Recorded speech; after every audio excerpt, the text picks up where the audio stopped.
Olá, bom dia, seja bem-vinda, seja bem-vindo. Você também está começando mais uma edição do Eldorado em Campo. Comigo aqui, como sempre, o Gustavo Lopes. Tudo bom, Gustavo? Tudo bem, Raíssen, ouvintes? Um abraço a todos. Bom, a nossa convidada de hoje conquistou uma vaga em Paris 2024, em janeiro deste ano, na vela.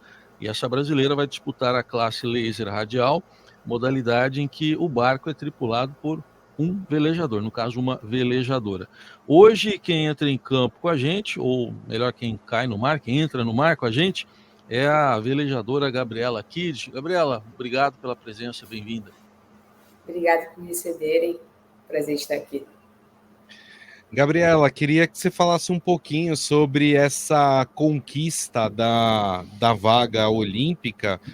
Você participou dos Jogos Pan-Americanos no ano passado, terminou, se eu não me engano, em 7º lugar.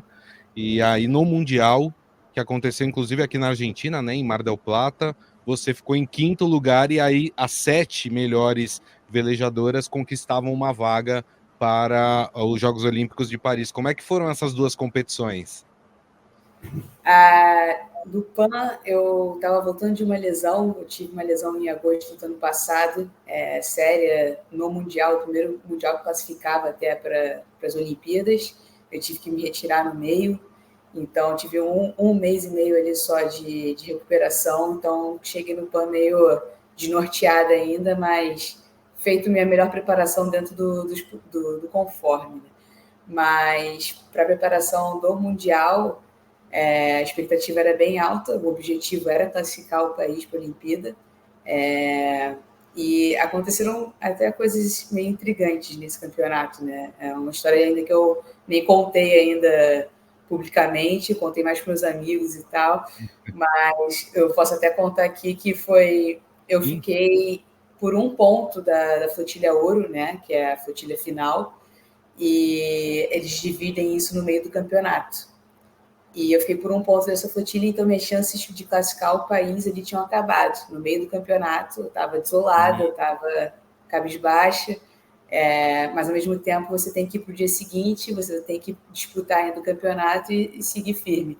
Mas a gente chegou no clube e todos os técnicos têm uma reunião antes da gente ir para a água, e nesse dia eles postergaram a regata. E ninguém estava sabendo por quê, porque tinha vento, geralmente eles retardam a regata por falta de vento. Então, a gente, o que está acontecendo? O que está acontecendo? Aconteceu vários burburinhos, ninguém sabia muito bem o que estava acontecendo, até que alguém veio para mim e falou: cara, é uma coisa boa para você. O que estão falando, cara? Não estou entendendo nada. E acabou que, sem eu saber, o meu técnico veio na minha direção, ele falou: cara, troca a fita, você não está mais na flotilha prata, você está na flotilha ouro. Uma velejadora não podia estar correndo esse campeonato e ela veio para cá mesmo assim, sendo que ela foi informada que não poderia estar competindo, e foi justamente a pessoa que ficou uma posição na minha frente. E com isso eu entrei na posição dela, que era a última pessoa da flotilha de ouro, e dali eu falei: tá bom, agora eu tenho que mudar a cabeça aqui, o mindset, eu tenho que ir pro tudo ou nada, estão me dando uma nova chance aqui, eu tenho que ir pro tudo ou nada. E cara, foi pro tudo. A gente foi E pro dia. qual foi o tempo que você recebeu essa informação e que você tinha que correr? Menos de uma hora. Nossa. Menos de uma hora. E a gente tinha 2 ou 3 regatas no dia. A primeira regata eu já fui top 15, assim, já foi muito bom. E com isso já subi no ranking, porque a Vela trabalha com ranking dia após dia, né? E aí no dia seguinte eu ganhei regata e a gente falou: cara, é para ser tudo conspirando a favor. Então, no final das contas, eu fui para o último do campeonato, tendo que fazer o básico, que era só simplesmente marcar as minhas adversárias e não deixar elas me passarem durante a regata. E foi isso que eu fiz. Fiz uma regata tranquila e cruzei a linha de chegada com o técnico que foi comigo, que é um dos meus melhores amigos também, os dois bem emocionados comemorando a vaga ali. E no Mundial você ainda estava nesse processo de volta de lesão, né? Porque o período do Pan-Americano para o Mundial foi curto, né? Foi curto. Mas eu consegui chegar bem lá, estava me sentindo bem, psicologicamente bem também. Acho que é uma das coisas que eu tenho trabalhado mais, até o psicológico, e ainda mais para a Olimpíada, que todo mundo fala que quando chega lá, a atmosfera é completamente diferente, né? Pelo jeito, o psicológico está bem trabalhado, porque você virou a chavinha rápido aí para poder competir, mas queria que você contasse um pouco da lesão, o que aconteceu exatamente aí e qual foi a dificuldade para a recuperação? Foi justamente a primeira vez que eu tinha feito o Mundial do ano passado, foi a primeira vez que eu tinha feito essa flotilha ouro, né? Quando divide o campeonato entre as melhores e as mais abaixo. E aí justamente na primeira regata da divisão, numa montagem de boia, eu tinha o direito de passagem, que a gente chama, né?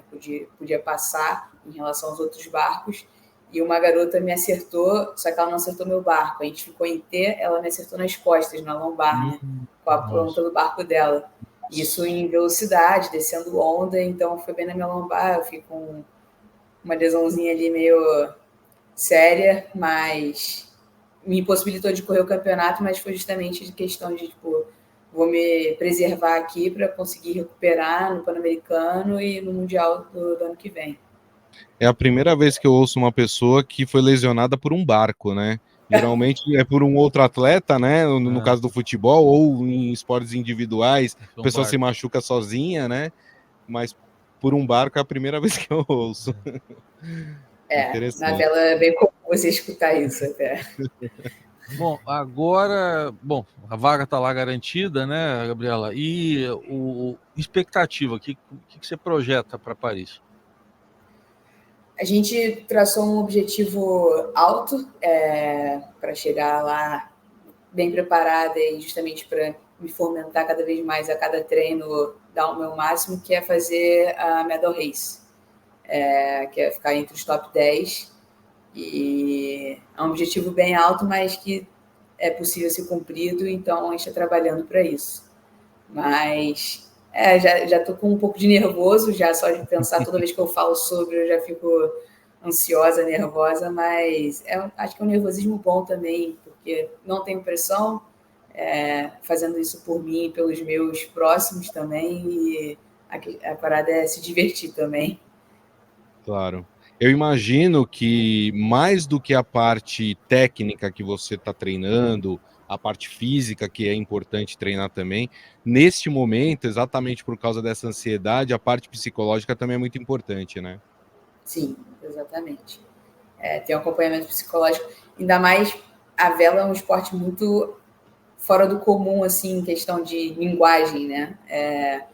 Então, é sempre interessante você procurar alguém que consiga falar a mesma língua que você, né? Você falar, eu cambei aqui, fui pro lado errado, não sei o quê, tive nervosismo na hora da largada, enfim, coisas que talvez só uma pessoa dentro do esporte mesmo conseguiriam entender, ou pessoas que acompanham, enfim. E então a psicóloga ou psicólogo geralmente já sabe, ou então estão inseridos no meio da vela. Isso é bem importante até. Falando nesse esporte mais especificamente, o que a gente vendo de fora dá a impressão de que nem tudo depende do atleta. Lógico que o atleta tem que estar bem preparado, mas tem o mar, o vento, o tempo, tem muitas outras variáveis, né? Como é que é lidar com isso para você? Tem muitas variáveis justamente, e às vezes você taca a sua ficha ali, a gente fala que é um jogo de xadrez, mas às vezes também tem que ter sorte. A chave pode virar ali justamente, veio uma nuvem com chuva, o vento virou para o lado, você estava no outro. Existem essas possibilidades, né? E você também não se frustrar, né, em relação a isso. Ainda mais que é uma série longa, são 5 dias de regata, são 10 regatas seguidas, e você tem que correr uma e esquecer dela se foi ruim e ir para outra, para a seguinte, com um novo pensamento. Mas, justamente, a questão da natureza, a gente procura estudar um pouco antes, correr atrás de informações como é que vai estar o vento no dia, a intensidade, se ele vai girar ou não, ou a maré, se ela vai estar enchendo, se vai estar baixando, se vai chover, se está vindo nuvem. Então, isso também o técnico ajuda a colher todas essas informações para a gente poder montar nossa estratégia de regata, né? É interessante essa questão, Porque todo mundo que a gente conversou, que participou do Pan-Americano e que por algum motivo as provas eram na água, no mar, falavam que era muito frio lá no Chile. A temperatura da água, ela acaba também interferindo no desempenho do barco? Eu acho que não do barco, mas do atleta, certamente. Porque eu, por exemplo, eu sou do Rio, treino no Rio, e quando eu vou lá para fora é um terror e pânico, assim, para me acostumar a velejar no frio. E, consequentemente, também pode dificultar você justamente no processo de aquecimento antes de ir para a água. Você pode não estar tão aquecido, isso pode gerar algum tipo de microlesão, sabe? Então, tem que sempre tomar cuidado em relação a isso. Mas vi casos de gente saindo com hipotermia lá no Pan-Americano da água, justamente países que são acostumados a velejar em épocas quentes, e aí vai para o Chile, uma temperatura bem abaixo do normal e a água bem gelada, podem gerar esses episódios, né? Legal. Falando nisso, lá na França, você já sabe exatamente, já conhece o lugar onde é que vai ser a disputa, ou tem que chegar antes, enfim, como é que é a preparação, principalmente se o lugar for desconhecido? Pois é, a vela a gente sempre procura chegar bem antes para justamente conseguir se adaptar ao tipo de onda, ao tipo de vento, se ele gira muito, se é muito rondado ou não, e conseguir estudar a raia também, né? Você tem que fazer a leitura ali do jogo. Você não consegue ler os seus adversários, né? Porque geralmente é uma disputa de você contra o meio ambiente ali, a água, o vento.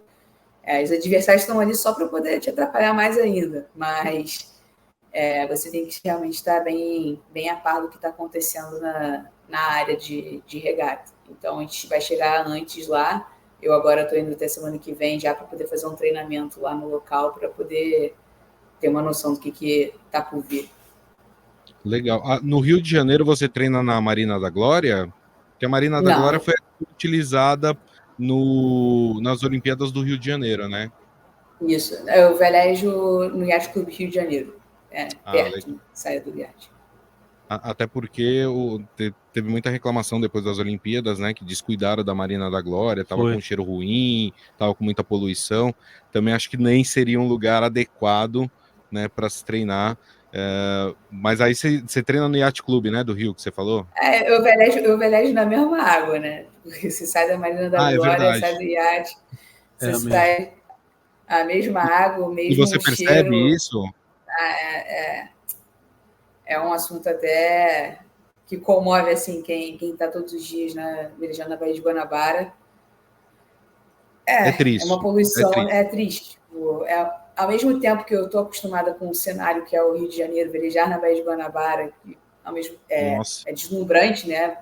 Pão de Açúcar, Cristo, o Forte Lage, enfim, é muito aurático assim, você ver, contemplar esse momento de estar velejando ali, mas também é uma dor de poder ver a água do jeito que está, o estado que está, animal morto, televisão jogada na água, sofá, enfim, você vai vendo coisas assim, além da cor da água, né?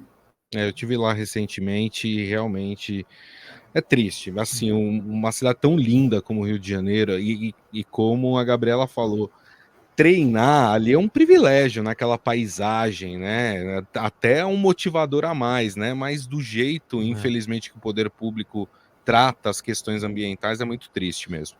É um legado que podia ter ficado e não ficou, né? Não como ficou, outros que não ficaram.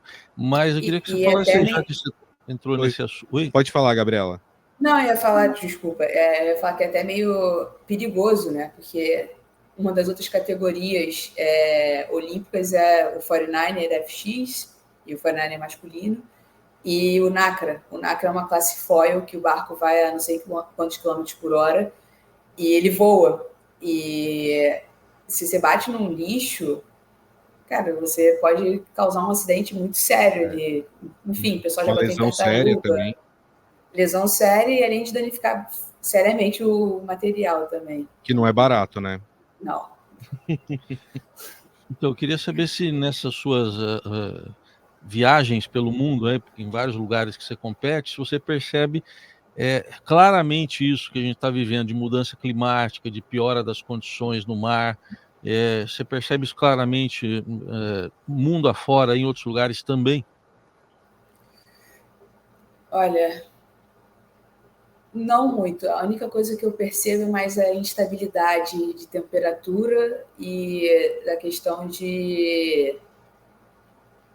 das tempestades. Mas aí também não sei se está associado a alguma questão climática causada pela população, enfim, ou se é alguma coisa típica também do local, sabe? Mas a temperatura tem me chamado a atenção, assim, de ir para a Europa, às vezes, na época, no início, início do ano, e tá bem quente, sendo que era para estar ainda frio, sabe? Perfeito. Mas, pelo menos, nessas localidades, eles se preocupam em cuidar ali da qualidade da água, tem uma condição melhor para velejar. Sim. Você vê muito pelo local, assim, o deslocamento de você sair de casa para ir para o clube lá fora, a questão da limpeza da rua, assim, coisa simples, né? Você chega e fala assim, caramba, que lugar limpo, né? Aqui eu saio de casa, eu passo na rua, eu vejo saco plástico para tudo quanto é canto, pouco lixo para você jogar o lixo fora na rua, Sim. enfim. São coisas que você vai percebendo também. Aproveitar então para contar um pouco mais de você, voltar mais no tempo, né? Falar como é que você começou aí na vela, se já foi direto para a vela, se tinha algum outro interesse, enfim, como é que você foi parar na água, na vela? A gente brinca eu brinco, na verdade, que você acaba na vela, os pais tentam botar você em todos os esportes, né? Aí vai, tenta o vôlei, o futebol, não sei o quê, nada dá certo, e aí, vamos tentar na vela ali. Mas também por motivos o meu pai, ele velejava, veleja por lazer, e geralmente é assim na vela, alguém da família já veleja, mas ele é australiano, ele vive num país que respira isso, né? E ele não é um grande velejador, mas ele ama esse esporte. E eu comecei a velejar com ele pequenininho, assim, me levava para passear na Lagoa Rodrigo de Freitas, ele, eu e meu irmão. E depois disso, com 6 anos, eu comecei a querer aprender sozinho o que é velejar, né? Aí fiz a escolinha de vela na Lagoa e com 13 eu vim para o Yacht Clube Rio de Janeiro para evoluir ali, querer ser mais competitiva e tava com essa visão já de, tá bom, como é que, para onde eu posso ir agora, né? Quais são os caminhos? Sim. E é interessante começar assim desde cedo, justamente, né? Você vai começando a criar uma independência muito cedo, assim, não só tipo de viagens, mas de decisões também, justamente como essa de, tá bom, quero um novo objetivo e vamos chegar nele. Mas eu não tive uma carreira brilhante na classe escola, que é a Optimis, que até os 15 anos eu classifiquei para um campeonato internacional e comecei a velejar até depois disso na categoria que a gente tem as bicampeões olímpicas, que é a FX. Eu tinha 15 anos quando entrei nessa categoria, então era muito nova. Eu fiquei 8 meses nela, eu falei, também quero me divertir, quero ter meus amigos por perto, então vamos para o laser. Meus amigos todos estavam indo para o laser, e a vela também tem isso, né? Tem seus grupinhos, tem que estar com os amigos ali para você conseguir continuar também, senão você acaba desmotivando. É um esporte muito pouco incentivado, então você acaba querendo ter um pouco de diversão também ali, em vez de só a cobrança.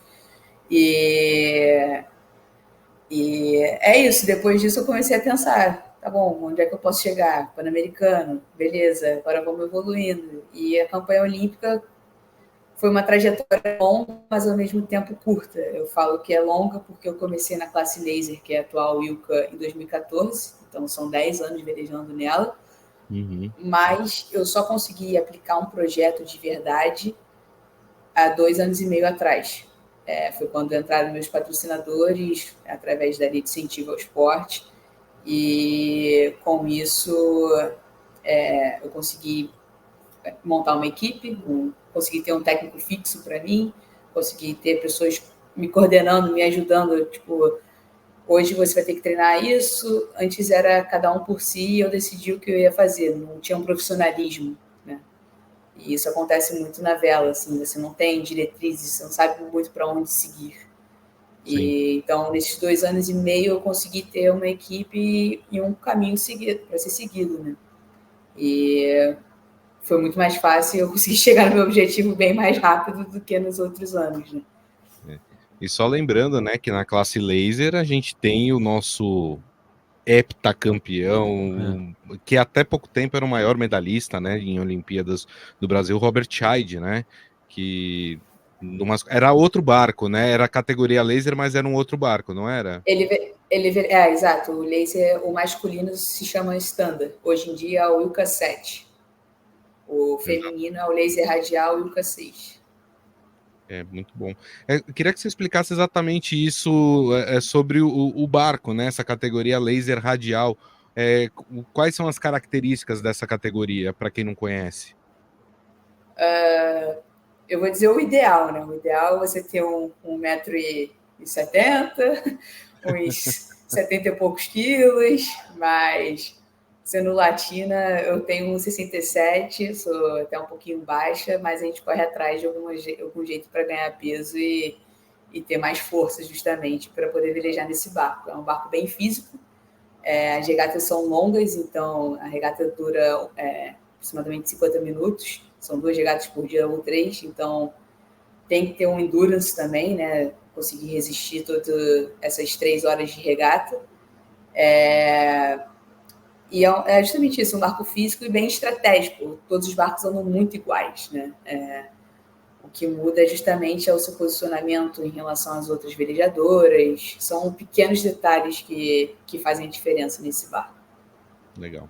E para se preparar, né? Como é que é a preparação? Porque eu imagino que o seu treino não seja só na água, tem tudo que cerca ali, né? O que é fora da água, o que é dentro da água na sua preparação? A gente, agora para a Olimpíada, a gente até separou em blocos, né? Eu passei 2 meses agora treinando e competindo na Europa. Você chega num desgaste muito alto, porque você só está velejando, e acaba que o seu físico vai caindo, né? Você não consegue manter.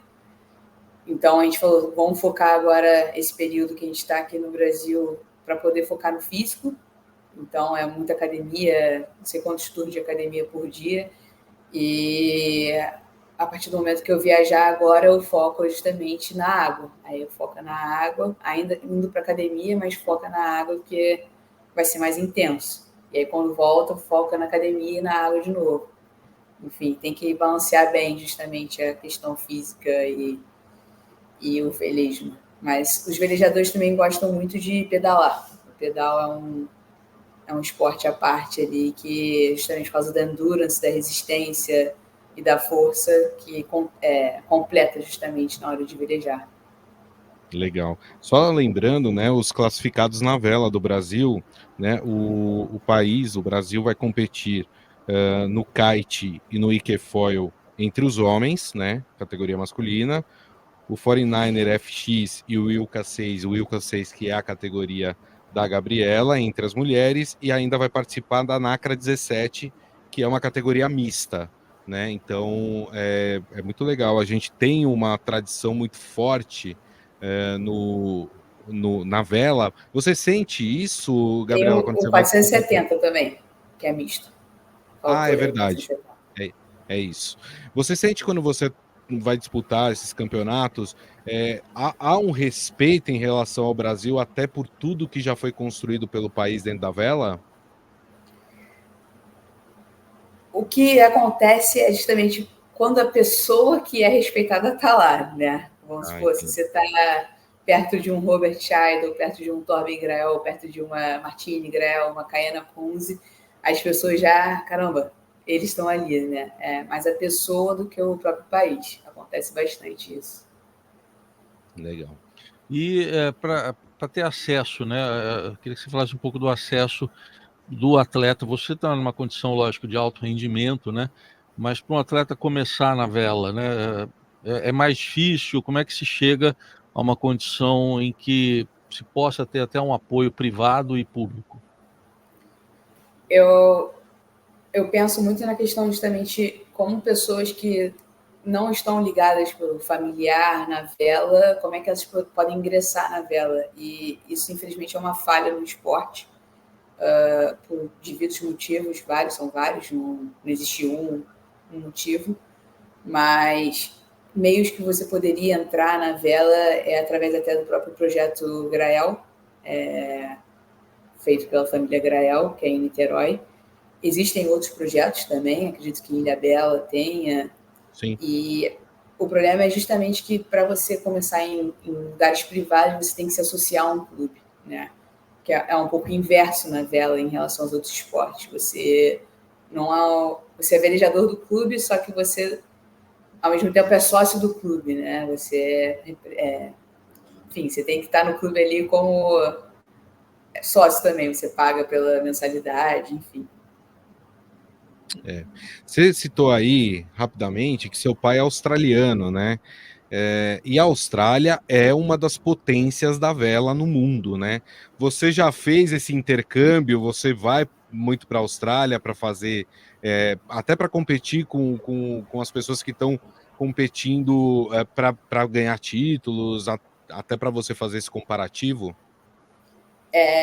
Eu fui 2 vezes para poder fazer o aquecimento da temporada, né, para lá. Aproveitei justamente essa questão para poder passar o Natal com a família, que eu quase nunca vejo lá, mas geralmente eu passava um mês e eu corria 2 campeonatos além dos treinamentos lá. E geralmente vinha gente de fora também, justamente por ser verão lá antes da temporada, e o pessoal da Europa descia para lá para poder fazer a preparação também. Então foram momentos bem, bem bons, mas que ao mesmo tempo o orçamento não permitia que fosse constante ir para lá, né? É verdade. E o australiano é um povo muito parecido. Não é igual, mas é muito parecido com o brasileiro, né? Eles são bem acolhedores, assim. É diferente. Eles foram colonizados pela Inglaterra, mas eles não adquiriram o jeito frio do inglês, né? Eles são mais expansivos, né? Eu acho até uns meio, assim, bobões, assim. Peguei até um pouco esse lado do meu pai, de ser mais descontraído e tal. Gabriela, e no Brasil aqui, bom, mar não falta aqui, né?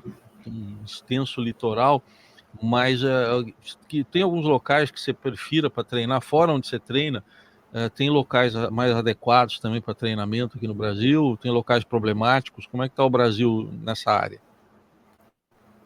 O problema do Brasil é justamente você, ou qualquer outro lugar, é o deslocamento, né? Em relação ao seu deslocamento com o seu material. Quando você vai para um campeonato e tudo mais, você geralmente fecha um caminhão para poder levar vários barcos de vários outros velejadores, porque é o jeito mais barato de se fazer do que você pegar, botar no seu carro e ir embora meter o pé na estrada. Mas essa é diferencial até na Europa. Na Europa, como o núcleo da vela ficou muito lá, né? Então eles conseguem ficar girando ali entre os países, treinando junto, competindo, e a gente fica aqui meio que só esperando para ver qual vai ser. Mas o melhor lugar de todos, por justamente ser perto, mas que é paradisíaco ao mesmo tempo para velejar, e o local em si, é Búzios. Para mim, é a melhor raia de todas. Assim, o lugar é muito bom de velejar. E foi onde até eu fiz a minha preparação para o Mundial da Argentina no início desse ano. Muito legal. Vou fazer uma pergunta que talvez seja de difícil resposta, mas eu vou fazer assim mesmo. Eu gosto muito de ver as competições de vela, mas eu confesso que eu não entendo absolutamente nada em relação à pontuação. Porque você vê um velejador. Vou pegar o teu caso no Mundial. Você ganhou uma regata, depois ficou em 35º, né? E aí acho que teve uma que você ficou em 41º. E aí, bom, e aí no final disso tudo, você terminou em quinto no Mundial. Como é que funciona isso para o leigo que vai começar a acompanhar a vela? Tentar entender como é que se dá essa pontuação. Então, eu terminei, na verdade, tinham 7 vagas olímpicas, né, no Mundial. Eu terminei em quinto das 7 vagas olímpicas, né? Tá. E essas 7 vagas estavam dentro de 40 ou 50 velejadoras. O que acontece na vela, até que aconteceu na Olimpíada de Tóquio, que eu acho que bastante gente acompanhou, por mais com a diferença de fuso horário, mas porque estava tendo ainda a questão de pandemia, justamente na regata da medalha das meninas, alguém comentando, a Argentina ganhou a regata, só que o Brasil ganhou o ouro, né? Cara, que maravilha isso. Mesmo eles ganhando a regata, a gente está ganhando o ouro. Então, não podem nem comemorar, né? Não podem nem comemorar. Aí o pessoal ficou tipo, não entendi nada, justamente, não entendi nada, o que está acontecendo, mas o Brasil é campeão, é isso. A vela, a questão é, quando você tira primeiro lugar na regata, você soma 1 ponto. Então, é meio diferente dos outros esportes, né? Quanto maior for sua nota nos outros esportes, melhor. Na vela, quanto menor for sua nota, melhor. Então, você tira primeiro, você faz 1 ponto. Você tira segundo, você faz 2 pontos. Você tira 40, você faz 40 pontos. Tá. Só que também existe o descarte nas regatas. Então, você tem 10 regatas, você consegue descartar o seu pior resultado. Então, você vai contar 9 regatas.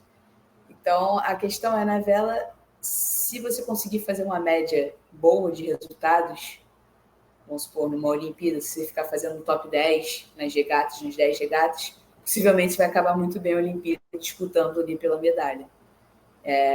Então, é justamente essa pontuação. 1 faz 1, 2 faz 2, 3 faz 3 e por aí vai. Eu imagino também que vocês precisam fazer adaptações ao longo da competição, porque são várias regatas em diferentes dias, às vezes, né? E o mar nem sempre tá do mesmo jeito, o vento nem sempre tá do mesmo jeito. Como é que vocês fazem essa modificação? Como é que vocês entendem tudo isso para mudar, por exemplo, a forma de pilotagem de um dia para o outro? Justamente você tem que ser versátil, né? É uma coisa que você muda, na verdade, é por questão de minutos. O vento pode estar 10 nós e 5 minutos depois pode estar 20 nós. Mais ou menos 10 nós, não me falha a memória, são 20 km por hora. 20 nós são 40 km por hora, mais ou menos, né? E isso é a questão de você estar apto a conseguir mudar o seu toque do barco, né? Regulagem do barco. O meu barco em si não tem muita regulagem, mas a partir do momento que está pouco vento, vai para muito vento, você tem que fazer muita força. Então, você tem que estar ali disposto a fazer muita força para poder andar para frente. É mais simples nesse quesito. Entendi. Lógico que quando a gente está falando de competição, você está ali no meio de outras velejadoras. Eu queria entender também um pouco assim, a largada é um momento. Quais são os momentos cruciais assim? A gente imagina que a largada seja, mas tem o transcorrer da prova também, da regata no caso. Quais são os momentos cruciais e qual a importância de uma boa largada? Ou dá para recuperar depois?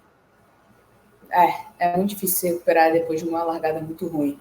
Na verdade, chega a ser até frustrante que você não consegue ir para frente, né? A largada, a gente fala geralmente que é 70% da sua regata. Se você não largar bem, você provavelmente não vai chegar bem no final da regata. Mas existem, obviamente, possibilidades. Você pode ir justamente para um lado que ninguém foi, todo mundo foi para a direita com o barquinho, e você foi para a esquerda, e o vento girou tudo para a esquerda, e você consegue voltar bem e se recuperar. Mas, geralmente, se todo mundo está indo para a direita, é porque vai dar direita. Então, você, teoricamente, teria que ir atrás ali para ir para o lado certo, mas você já está atrás, né?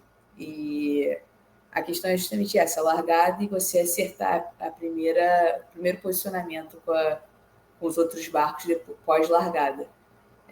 Esses são os momentos cruciais, os primeiros, diria, 5 minutos de regata. Essa questão da rota, vocês definem na hora ali, durante a corrida, ou há um planejamento antes da corrida? A gente tem uma instrução de regata de não sei quantas páginas que fala sobre as regras, sobre horários das largadas programados e, além disso, quais são os percursos. A classe Laser Ilka que eu velejo, ela geralmente faz o inner ou outer, que é um percurso trapezoidal, né? Meio que uma forma de um trapézio. Uhum. Mas também pode ser o Barla Sota, que é um sobe, desce, sobe, desce. E São esses 2 percursos, geralmente, que eles botam pra gente para correr. E... Desculpa, qual foi a outra pergunta? Não, era se você definia na hora a mudança de rota ou se havia um planejamento antes da corrida sobre a rota que ia ser feita. O percurso, o percurso, quem dita qual vai ser feito é a comissão de regata. O júri, eles falam assim, vocês têm que fazer esse percurso, esse trapézio que eu falei, ou esse sobe e desce. Tá. Só que a gente define qual lado a gente quer ir, quais são as estratégias que a gente vai montar em relação aos outros barcos. A gente define o tabuleiro, eles que botam pra gente. A gente define as jogadas que a gente vai fazer dentro do tabuleiro. Sabe uma curiosidade que eu tenho também? É lógico que ali você está no meio de uma competição, tem várias velejadoras, mas você está sozinha também, né? Ao mesmo tempo você está ali no seu barco sozinha. Como é lidar com a solidão? Você pensa nisso, assim, passa pela sua cabeça o que num momento como esse? Como é lidar com a solidão para uma velejadora? E tomar as decisões sozinha. Tomar decisões sozinha também, né? Isso é importante. Uma das coisas eu vou falar a perspectiva que eu tenho ao contrário, né? A gente não veleja só no barco, eu não velejo só de laser, né? Eu velejo em outros barcos também. Barcos que é em dupla, barcos são em tripulações, e aí você percebe o quão diferente é. E eu velejando num barco com tripulação dupla, eu consigo ficar mais calma e não botar o peso só em mim também, de decisões, né? Eu posso até ser a pessoa que tem que tomar a decisão no barco. Eu posso ser a que faz a tática, que a gente fala. Mas eu sempre pergunto para outra, e aí, o que você acha também? Então, escutar uma outra pessoa também, o que ela acha, isso já te dá um conforto. Por mais que ela discorde de você, faz você pensar mais um pouco também. A questão de velejar sozinho, o que me dá mais é o medo de errar, justamente, né? Eu fico receosa de errar e acabo errando porque eu tô com medo de errar. Então, meio problemático também, Andy.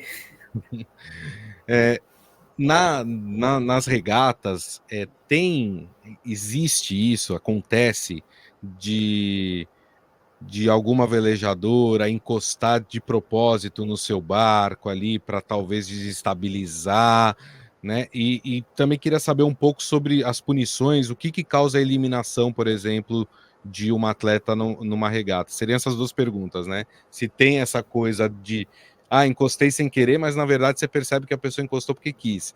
E o que causa uma eliminação de uma regata? A gente tem um livro de regatas gigantesco, né? Gigantesco, grande para o esporte. E são justamente situações que podem chegar a acontecer, que são interpretadas pelo livro, dizendo que quem está certo, na verdade, e quem está errado. Só que, ao mesmo tempo, existe um julgamento na vela, né? Aconteceu uma situação. Os barcos, na primeira perna, no primeiro percurso que eles fazem, eles andam em zigue-zague, né? Eles não conseguem andar reto em relação ao vento, eles andam 45 graus. E aí existe o barco que está de vela esquerda, com a vela para o lado esquerdo do barco, e existe o barco que está com a vela direita do barco. E a gente sabe, a gente aprende, a gente lê no livro, que sempre quem está com a vela esquerda do lado do barco tem preferência de passagem em relação ao que está com a vela direita. E por aí vai. São várias regras que existem. E justamente, existem os cruzes dos barcos. O cara tentou cruzar, a mulher tentou cruzar de vela direita na minha frente. Eu tive que desviar dele ou dela. Eu posso protestar ela. Eu grito protesto para ela. Eu tenho que gritar isso. São regras da Federação Internacional. Você tem que gritar protesto. E essa pessoa pode tomar a iniciativa e pagar a penalidade dela. Você gira no próprio eixo ali e faz se for a situação barco e barco, você faz 720, ela dá 2 voltas no próprio eixo. Ou, se ela não fizer isso, se ela não pagar a penalidade, pode levar à terra, que aí sim é um protesto, é um julgamento sobre a situação. E aí você, documentozinho, você escreve, vocês 2 vão para uma sala, tem os juízes na sua frente, é um negócio mais sério, assim. Entendi. E de encostar em barco acontece de propósito ou não? O tempo todo, principalmente nas largadas. Eles Olha falam só. até que eu sou meio boazinha assim nas largadas, porque eu fico, não posso encostar em ninguém, tá todo mundo encostando em mim, eu não posso encostar em ninguém porque eu vou estar errada. Eu falo que falta até um pouquinho de maldade nisso. Só uma curiosidade, a gente entrevistou vários atletas que estão indo para Paris, e muitos deles, o pessoal da canoagem, assim, eles não levam o equipamento deles, eles acabam alugando no país um equipamento para poder fazer. Você não, você leva o seu barco ou você acaba alugando um equipamento no local da prova? Então, cada barco, cada classe, no caso, tem o seu requisito, assim. No caso do Ikefoil, que é a prancha foil, né? E o laser, tanto masculino quanto feminino, a gente tem que usar os barcos ou pranchas, né, no caso do Ikefoil, fornecidos pelo Comitê Olímpico. A gente tem que usar o barco deles. Então, acredito que na inscrição seja cobrado um valor por causa desse aluguel de barco, mas a gente tem que usar o aluguel do barco alugado do comitê. Não pode ser diferente. Eles são sorteados, até eles são os mesmos fornecedores, eles são sorteados e cada um pega o seu. Mas em outras categorias, como 470, os 49ers FX, o 49er masculino, o NACRA, não sei se estou faltando mais algum aqui na minha cabeça, mas acho que não. Esses aí as pessoas têm o próprio barco lá fora. Eles já estão lá, mas são deles mesmos, eles vão usar os próprios barcos. Perfeito. Muito bem. Bom, só para encerrar, Gabriela, queria saber, você citou aí velejadores que tentam, né, disseminar o esporte no Brasil, com escolinhas, né, também. Como é que está o Brasil nesse aspecto, em termos de renovação, de formação de velejadores, na sua avaliação? Eu acho que a gente teve um efeito muito grande com as meninas ganhando as 2 últimas Olimpíadas. Você vê isso não só pela quantidade de velejadores novos, que a gente começa bem novo, né? Geralmente com 9 anos ou menos. Mas a escolinha aqui, a escolinha não, a flotilha de entre 11 e 15 anos, que são crianças, tem 100 crianças, assim, é um número bem grande. E não só isso, o que mais me deixa feliz assim, é ver que a metade é mulher, menina, né, no caso. E acho que esse foi o maior efeito justamente das meninas terem ganhado a medalha. Por mais que sejam amigas próximas até, mas, tipo, também me inspiram, são pessoas muito boas, não só como atletas, mas pessoas muito boas, e acho que na vela todo mundo acaba sabendo um pouco quem são por frequentarem o clube também, né? E aí isso motiva também a criançada, as meninas a quererem estar perto, a quererem estar velejando. Enfim, esse foi o efeito que eu tenho visto. Só lembrando que ela está falando da Martina Grael e da Karina Kunze, né? Sim, que foram bicampeões olímpicas. Aí hoje talvez sejam, talvez não, são a grande referência da vela brasileira, né? E eu lembro muito daquela cena quando elas ganharam a primeira medalha, né? O pessoal indo buscar elas dentro do mar, assim, foi bem bonito ali, bonito. Uma imagem super marcante. Em casa, ainda. É isso aí. Bom, a gente está chegando ao final do programa, a gente conversou aqui com a Gabriela Kidd, velejadora brasileira, que vai nos representar lá nos Jogos de Paris. A gente agradece, só pode desejar bons ventos, né, para você lá na França, então, na Olimpíada. Muito obrigada, que eles estejam a nosso favor. Obrigada por me receber. Valeu. Se a gente encerra mais um Eldorado em Campo, que volta na semana que vem. Valeu, Gustavo. Obrigado, até mais, ouvintes. Valeu, Raíssen. Até domingo que vem.